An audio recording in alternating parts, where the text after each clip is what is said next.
What's up, gangsters? How about another how to do things kind of thing? I have been working on finishing up with my Edwagawa 132nd P40 Warhawk, and it's pretty close to done. I mean, it's so close I can practically smell it, and I'm ready to be done.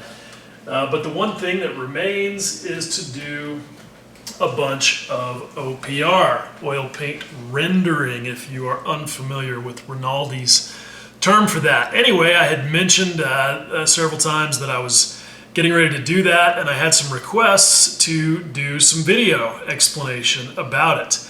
And I'm only too happy to oblige. You guys know I like to go on about what I'm doing. So, but the truth is that, as several people have pointed out, there's not a lot of OPR instruction on the old YouTubes that's specific to aircraft. Lots of it for doing armor. In fact, Mike has actually rejoined the world, which we're happy to see, and is doing some live streaming to go over OPR techniques, but again, armor. And that's totally cool. I mean, that's I think the armor guys are really pushing the boundaries more with weathering than the aircraft guys are, so that's not really a surprise. But honestly, the mechanics of the techniques are really the same no matter what you're doing it on. But there are also some things that are unique to aircraft, and I can totally get why some guys want to see that in action. So, without any further flapping of my pie hole, let's get into it. Oh, what I'm going to try to do here, I should say this. What I'm going to try to do here is I've got all of the parts for the P40 prepped and ready for the oils. All the little parts, the airframe, all of it is ready to go. So I'm going to do all of it. I'm going to go over all of it, but I'm going to try to break it up into digestible chunks. So, like only 4 hours a piece. Okay, you know what I'm saying. I don't know that I'm going to get them to 15 minutes each, but I'm going to try and stick to like half an hour for each segment. And I'll just do as many segments as it takes for me to get through it. So anyway, with all that, let's get to work.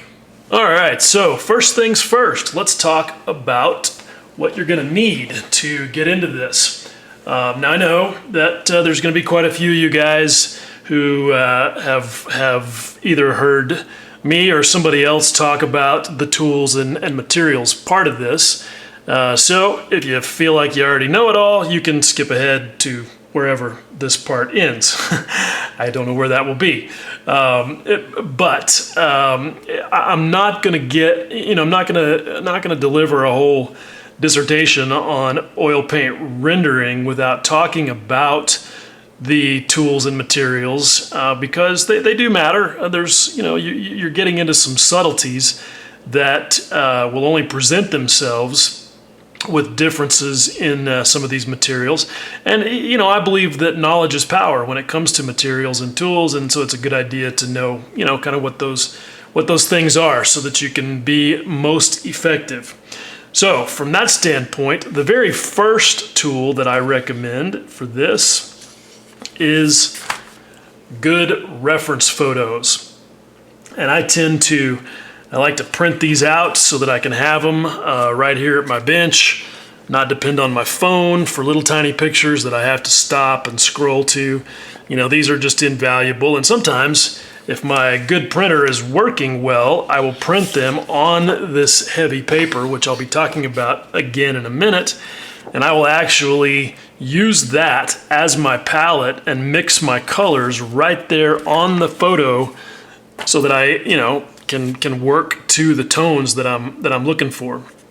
So, regardless of that, though, I think it's really important to have a plan, know what it is you want to accomplish, what stories you're going to try to tell, and get reference photos that support that, not just for color, but so that you can see patterns, so that you can see the nuances and the variations, just all the things that you're going to be trying to duplicate. And once you've got those all collected and sort of organized, that will also help you figure out what your materials selection and your tools selection should look like. So with that, let's talk about oils, all right? Because that obviously is going to be the next thing you're going to need, since this is about oil paint rendering. Now, oils come in a wide variety. There's good ones, there's less good ones, and I think it's important to know kind of what the differences are. I tend to use mostly Winsor & Newton Artist Oil Color. They're reliable, they're relatively inexpensive, and they're pretty easy to get in just about anywhere. So I think that they're a good source. Now, it's important to differentiate, however, between a couple of different things that are in the Winsor & Newton lineup, all right? The standard stuff is this Winsor & Newton Artist Oil Color. That's their, basic, I guess you'd call it middle of the road, pricing that normal humans can handle kind of tube oil paint. But they also have these Winton oil colors, and these are more like what a lot of people will call student oil paints. And the difference is in the amount of pigment versus filler. The most expensive thing, as I understand it, is the pigment. Actually, Winsor & Newton has a really good video on YouTube that shows the process of how they make oils, and they talk about all this stuff. It's pretty cool.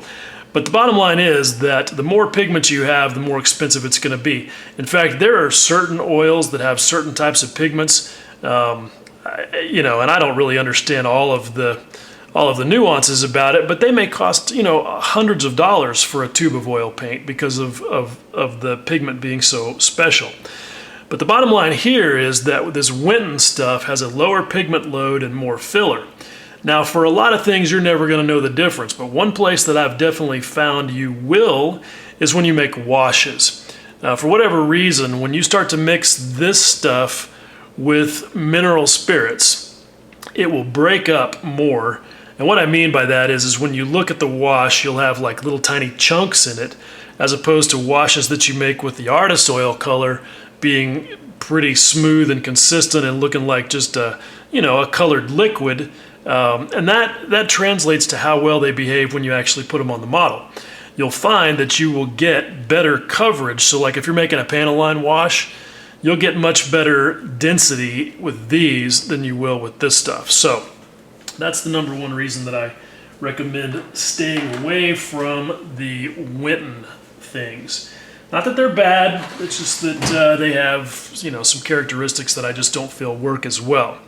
Now on the other side, you've got this Winsor & Newton Griffin Alkyd, all right? Now, this stuff is different from a regular oil paint in that the resin here is an alkyd resin. What is that? I'm not going to get into all the chemistry, partly because I don't really know all of it, but I understand the basic difference is that alkyds are basically a synthetic version of the resin that is used in traditional oil paints, which are generally called drying oils. And that's going to be things like linseed oil, walnut oil. It's basically a natural fat that when left exposed to oxygen is going to polymerize. It's going to have a cross-linking reaction that's going to join all of the resin molecules together, and they're going to harden up eventually anyway. So what these are is a synthetic version of that, and that's an advantage in drying time. You can see it says right there, fast drying oil color, and that's the deal with these. These I find also tend to be a little stiffer when they come out of the tube, and we'll talk about that later. But they're fine. But again, they just have a different feel. They behave a little bit differently. There's no reason not to use them, but you just need to be aware that they are going to behave differently. Just as kind of a side note, as I understand it, alkyd resins are also the basic thing that's used in what we call enamel paints. So your old school Testors enamels, Tamiya enamels, the panel line washes from Tamiya, the weathering products from Ammo that we call enamels, those are all based on alkyd resins. So, you know, it's functionally about the same thing, just chemically a bit different. All right, speaking of other brands, okay, so we've got the 502 Abteilung Modeling Oil Color. I find that these are really pretty good. They seem to be pretty smooth and they work well, and they come in a lot of handy shades. Do you really need them? Not really, but like I said, they're nice. They come in a lot of handy shades, and one of my favorites is this cream brown. This is really good for things like exhaust ash, as we'll see in a little bit. These Michael Harding are really nice. I've got this neutral gray because sure, you can mix a neutral gray with half white and half black all day long. But because I'm lazy, I like to have some that's ready to use right out of the tube, and for whatever reason, Winsor & Newton doesn't make a neutral gray, so I got this Michael Harding stuff. This M. Graham & Company stuff is also pretty good. You know, haven't found any issue with it either. I think that all of these will work pretty well for you. But let's talk specifically about colors, all right? Because there definitely are differences, especially when you get into black and white. Somebody asked the other day, you know, what colors do I need if I'm going to go buy some oils for weathering? And my immediate and simple answer is these three right here will get you through about 80% of everything you're going to need to do in terms of dirt, fuel, oil, grease, that kind of stuff. Black, white, and burnt umber. That will get you a long way down the road. I would add to that typically raw umber and raw sienna as well if you want to, but really these three right here will get most everything you're going to need to do taken care of. But it's important to understand that while burnt umber is pretty simple, black and white, yeah, not so black and white. All right, whites in particular, and again, this is also stuff you can learn from the Winsor & Newton website. There's about a half dozen or more different whites, and they're all based on different pigments. Like you've got zinc white, you've got titanium white, you got, you know, various ones. You got transparent white, and I've tried several of the other ones, and the one that I've settled on liking the most is this zinc white for a couple of reasons. The zinc white is the fastest drying of all of them. This one is so this one is really good, you know, just again because it's gonna not make you wait for days and days and days for it to dry, but also because this one is a little less transparent. It's good for mixing. So when you're blending tones, like if you're going to make your own, you know, neutral gray, the opaque colors work a little bit better. But again, that's not a super critical thing. I used to use the Winsor & Newton transparent white, but it has a bit of a bluish tone to it. And I just found that I was fighting that sometimes. So I moved away from that, and this is what I use now. All right, as far as black goes, again, there are several different blacks. Ivory black is one. This Mars black, however, is the fastest drying of the blacks. So again, that's a pretty good reason in my book to use it. And this is a fundamental truth of oils, that different colors will take different amounts of time to dry. And again, I don't understand the science behind that, but I can only assume that it's just a basic chemical reaction where the materials which make up the pigments, because those are typically organic materials, cadmium, zinc oxide, just different things, and I can only assume that they will affect the way that the resin catalyzes, and so some of them will dry faster than others. But those are my three go-to colors. Now, like I said, I like having this neutral gray because it's pretty handy. Then I like this one, as I said, exhaust stains. This is an easy color to mix up, but again, it's right there out of the tube. Don't have to worry about it. Now, I've also gotten out here some, like this is raw sienna. Like I said, that can be pretty handy for dirt tones. I've got a couple of greens here because the 40 has got lots of green paint all over it, and I'm going to be using these to work in some tones for that. So these are the basics, these three. And then, you know, if you're doing pretty much any kind of armor or World War II aircraft, then having some greens around is also going to be pretty handy. All right, so that is the oils themselves. Let's talk about application of said oils. All right, so let's talk brushes. Now, for things like panel line washes, the Venerable and Rinaldi recommended Lowe and Cornell 7020 Ultra Round. It's a number 2. I think this thing is kind of the standard. It's just a great brush for this type of thing.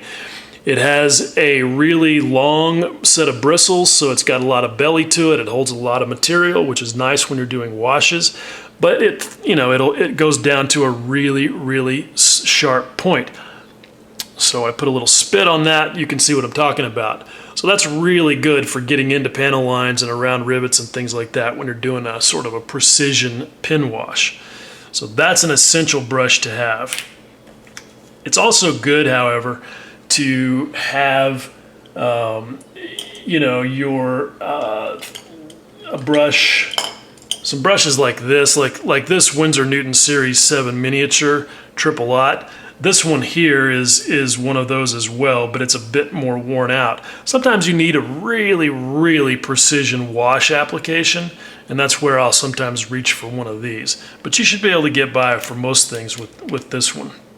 Now, as far as small brushes go, there's going to be times where you're going to need to just draw directly on the model with the oils, and you're going to need a brush that's small enough to allow you to do that with accuracy.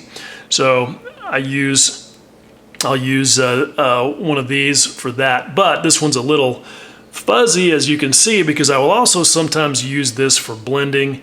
You know, if I'm working in an area that's really small, sometimes I just don't have any choice. All right, now, next thing I feel is kind of the standard, kind of the go-to, at least for me, is this thing right here. This is the Royal and Langnickel. I don't know what it is with these brush manufacturers. Scalpel manufacturers too. Like you got, oh, that's unusual. With my new compressor, it doesn't come on very often. The good news is it's relatively quiet. Anyways, yeah, scalpel manufacturers, you've got Bard, Parker, Swan, Morton, and apparently the paintbrush guys like to do it the same, or maybe it's the other way around, because chances are the brush people have been around longer. Anyway, that's just all nonsense, but it's fun to say, right? Sounds cool, sounds important, sounds artsy. Royal and Langnickel, Winsor Newton. Anyway. Okay, yeah, anytime now, compressor. There we go. There we go. All right, here's what I love about this particular one. This is called the number 2 combo. And this thing is kind of a filbert slash chisel, I guess. I don't know. A filbert is a brush that it looks like this. It's, you know, sort of flat but rounded on the end. And this one kind of is that, as opposed to a flat brush that looks like this, for example. I mean, that's a pure flat brush. So you can kind of see the difference. But regardless, what I like about this particular one is that it's just really versatile for spreading and blending the raw oil right off of the palette. It's just nice and scrubby, yet relatively controlled. Sometimes I'll even use this one for a little bit of dry brushing. Gasp, yes, I did say dry brushing. That's right, I do some dry brushing, and it is an important technique. Don't let anybody tell you otherwise. You know, it's like anything. It's just another arrow in your quiver, and when it's appropriate, use it without hesitation. Anyway, this is a great all-around brush for doing all of the oil things. And I typically will I have a couple of them, and I'll typically end up using both of them during any given session. Because as we'll talk about, sometimes you want one that's completely dry and just has paint on it, and then you'll need one that's got maybe a little bit of mineral spirits in it. So it's good to have multiples of these if you really want to be effective during an OPR session. All right, now some more specialized brushes. I think if all you had was these three right here, you'd probably be fine. These three brushes, those three basic oils that I talked about, you'll be fine. You can do lots and lots of super cool stuff with those. But I have some more specialized ones. All right, this thing, the Royal Aquilon, that's a great name, right? Wisp, okay, and you can see that it's a chisel brush with some of the bristles separated. This is nice for streaking effects, and we'll probably see some of that. All right, then I've got this thing here, this giant 1-inch filbert. This is the magic power tool for me, and I'll show you why. I know it seems enormous, but this thing right here, this is the super blender, and I'll show you how that works when the time comes. All right, now this is a brush that you'll see a lot of people talk about. I know that Matt McDougall, Doogs Models, he loves these for doing OPR, and I originally bought them for that, but I just ended up not becoming a fan. Not that they're bad, I just didn't really like the feel of it as much. This is a relatively stiff brush. You can see why it's called the Deerfoot because of that shape. The Stippler because it's got these big, thick, stiff bristles, and it really is pretty stiff. And that's great for some things, but here's the deal with oils. They are super sensitive to technique, material, and tools. And you have to find your particular combination of those three things, your own personal recipe that's going to be affected by, the way you move, how much you thin the paint, how you take care of your brushes. All these things are going to figure into how your oil paint rendering results come out. And so what I would encourage you to do is whenever somebody recommends, a tool like this, like I'm doing here, take that with a grain of salt. Get it, try it, but if it doesn't work for you, then, don't hesitate to go look for something different that works better. Don't try and force it. Don't try to force yourself into using a particular tool just because some guy on the interwebs says it's good, because oils are very much about feel. So, that being said, all right, lots there about brushes. Let me make sure that I sort of covered all of them, and I think I did. I do a lot of my oil rendering work with not a brush, but with this thing right here, okay?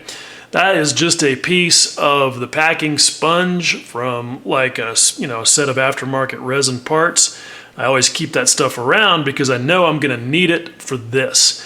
And this is great because the sponge lets you get a nice random pattern, and depending on how thick the paint is, how much of it you've got on the sponge, and the way that you work it, the way that you work the surface, you can do interesting things with the sponge that you really honestly cannot do any other way. So we're gonna cover that because I definitely will be doing some sponge work. But of the, there's really only one other tool that you might need, and that is this thing right here, and that is an airbrush. Now, not so much for airbrushing in the traditional sense, because you can spray oils if you reduce them enough, but in my opinion, there's really not any good reason to do that. But what you might want to do is some speckling. Now, you can do speckling just by taking the, taking the material and putting it on your brush and then grabbing a flat thing and just flicking it, just like that. Everybody kind of knows that. I've seen people use toothbrushes.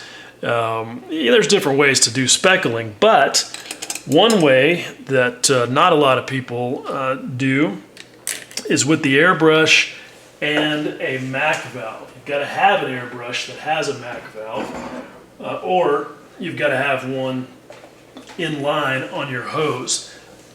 But the bottom line is, if you've got access to a MAC valve, you can crank it down almost all the way shut, and when you've got hardly any airflow, it will basically spit the paint out and make lovely speckles. And you can get a lot of control. You can also cover a pretty wide area. So it can be pretty handy, but again, it's not something that you have to have.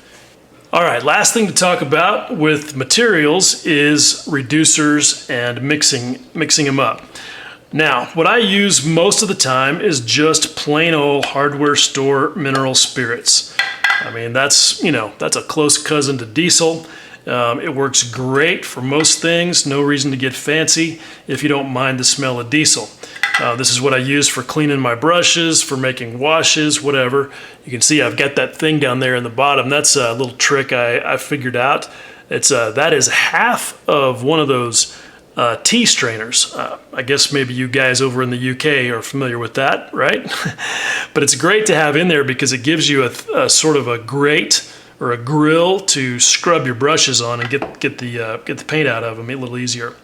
But that's what I use most of the time. Now, if you've got a delicate little nose or you're not a farm boy who's been smelling diesel your whole life like me, you might want to get odorless mineral spirits. And my particular favorite one is this Winsor & Newton Sans Odor.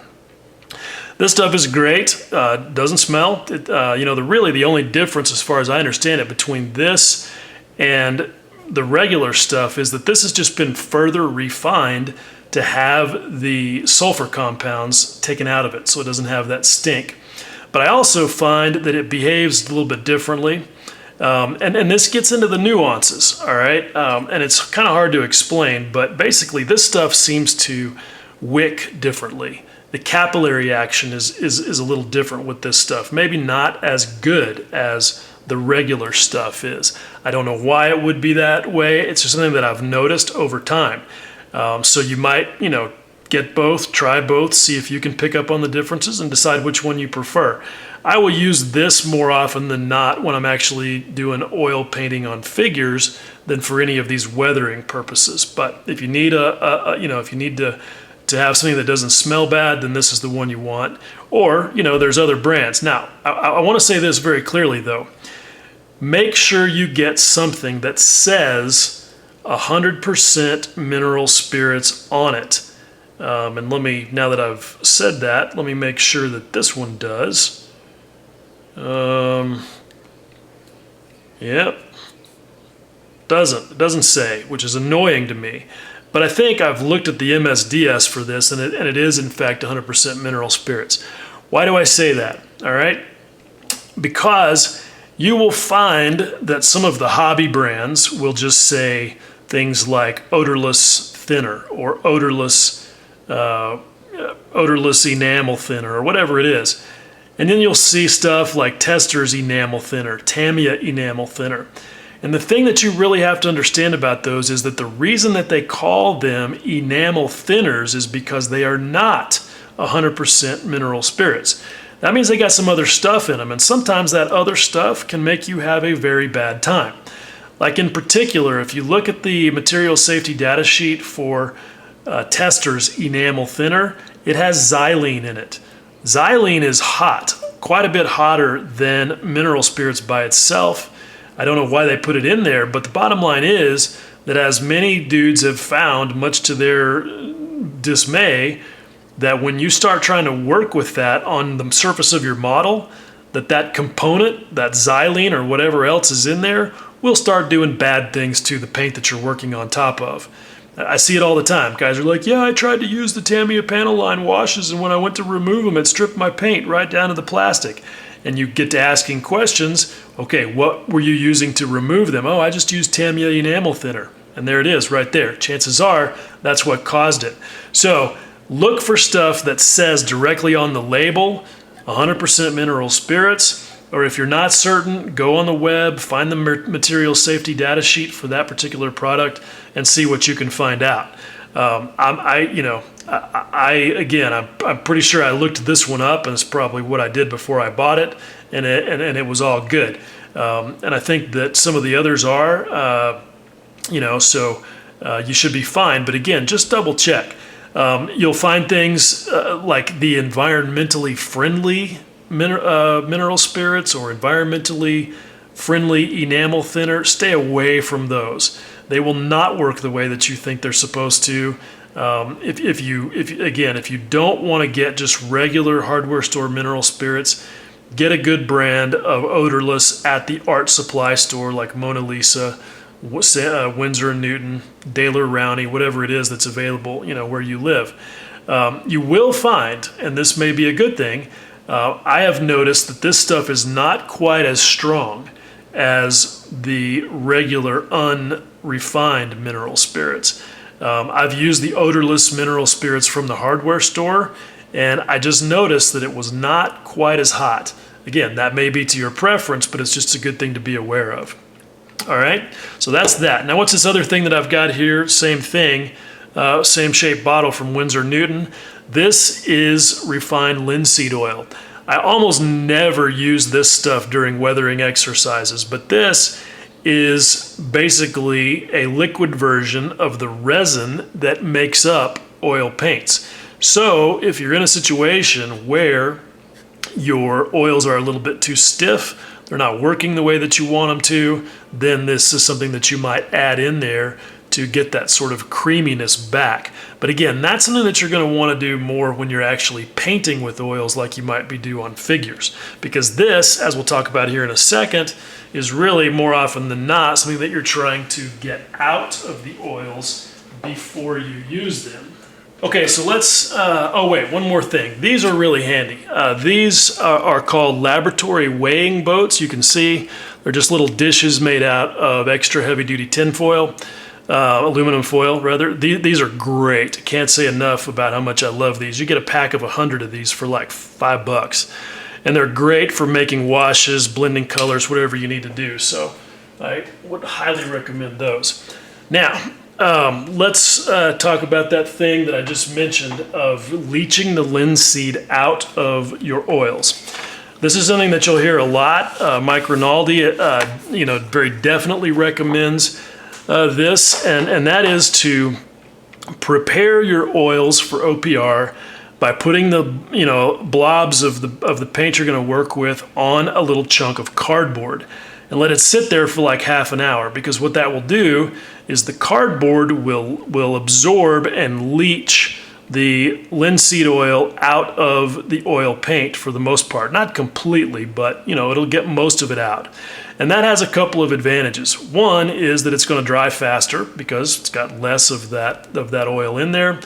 It's going to dry with a flatter finish, which is, may not matter. Like for me, I'm pretty much always going to have sprayed some ungloss on top of my OPR anyway, so I don't care too much about that. But the drying time is a little bit of a benefit.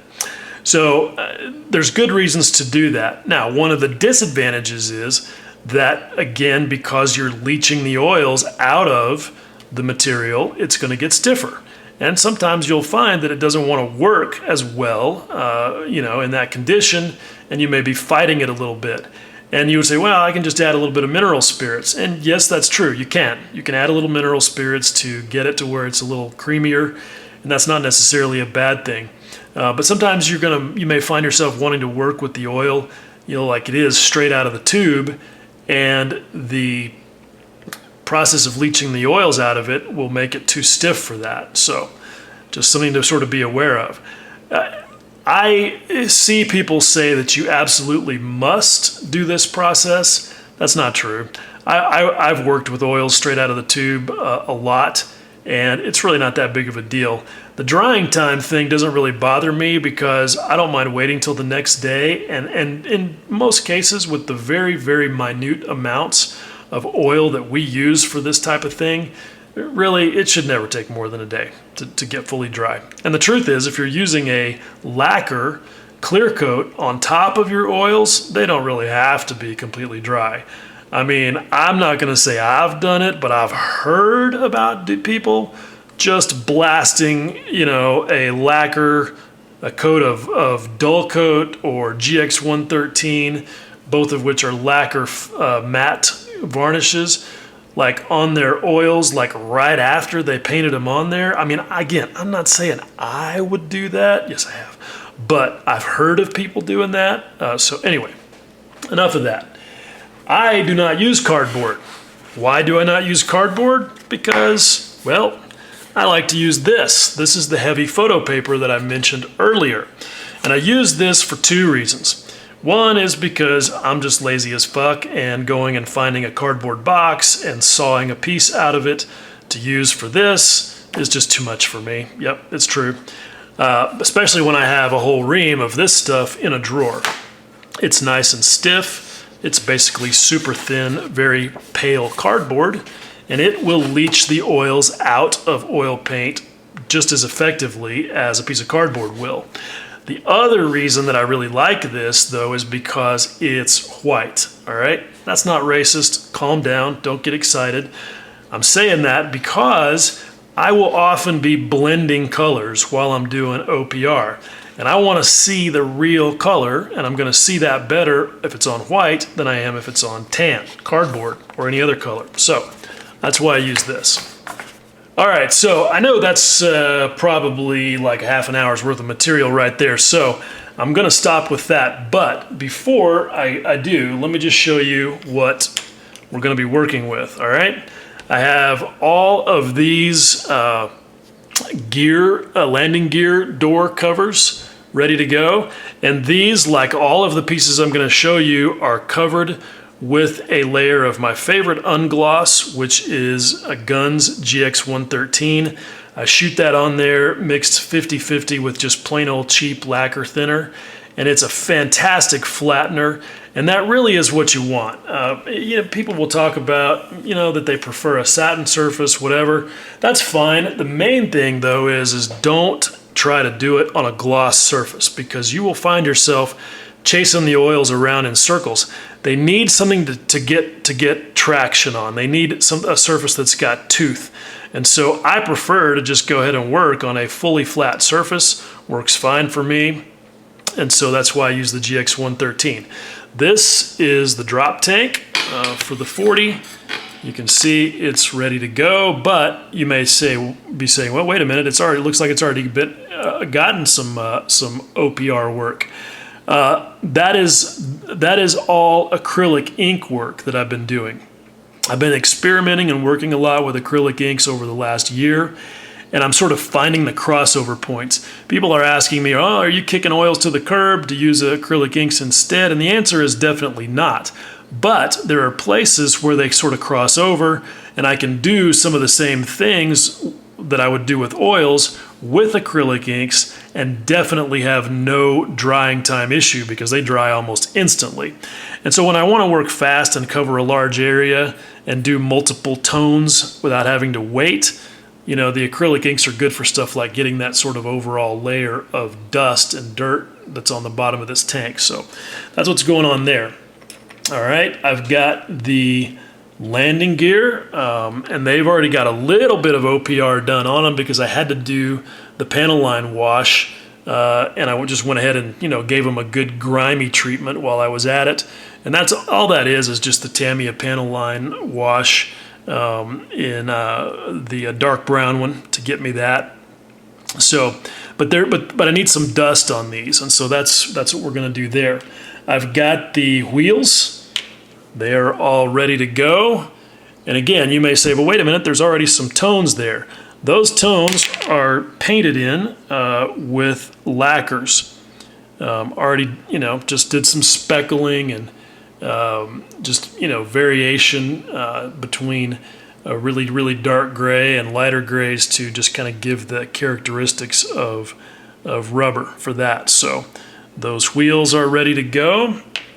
I've got, this is not glued together, just dry fitted, but I've got the prop and the spinner both ready for some oil work. The spinner specifically is where we're going to do a little bit of streaking. P40s had this characteristic of leaking oil, I guess, out of the variable pitch mechanism that's underneath the spinner, and it would blow out of this seam in the sheet metal right here and create some interesting patterns. And I want to try and recreate those. I've got, that's all those. This one in particular is going to be fun. I've got the exhaust stacks all ready to go. These are the Edward Brasson resin exhaust stacks for this kit. And what I've got on these so far is really just nothing more than black primer, and then they are shot with MRP bronze. You can see that kind of nice metallic brown. I kind of wish I had done it over silver or dark aluminum to make them a little bit brighter, but this is not bad. I find that either way, it's a good representation of stainless steel that's been cooked at about 500 degrees Freedom height, which is, you know, that's a pretty typical exhaust stack temperature. And then these are also unglossed. So those are ready to go. So that's all of the small bits. And then, of course, we've got the one very large bit, which is going to be where most of the work is going to happen, and that's the whole airframe. And there's going to be a lot of different things that I'm going to want to do here. I've already done some stuff with acrylic ink. I've gotten 2 layers of exhaust stain here. I want a 3rd layer that I'm going to do with oils. Same thing with some fuel spill action here. Just some grimy handprint type action around some of these access panels, around the covers for the ammo belts. I'm going to do a little bit of paint fading work on a lot of this green. I've already done the fading on the insignia with acrylics. Again, that's one of those crossover things, but that's going to be part of it. And then on the bottom, again, I've already used inks to do as much as you can see here, but I'm going to be adding another layer or 2 onto the dirt areas with oils. I'm going to be doing a bunch of streaking and just basically just filthing this thing up all over the bottom. And so what I plan to do is, with each segment of this, we'll just, I'll just grab whatever is going to be the task at hand.